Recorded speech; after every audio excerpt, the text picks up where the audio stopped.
YCP కార్యకర్తలారా, మీ సేవలనే మే మరువం.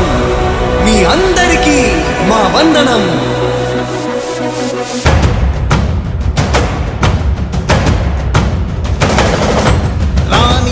భగ చావే ఎదురుగా అయినా అదరని ధైర్యంలా, లక్ష్యం మరువక పంతం విడువక యుద్ధం గెలిచెను సైన్యంలా. కార్యకర్తల త్యాగాలే మన గెలుపుకి మార్గాలే, ఏమిచ్చిన నీ రుణముని తీర్చేది లేదే. యుద్ధానికి సిద్ధం.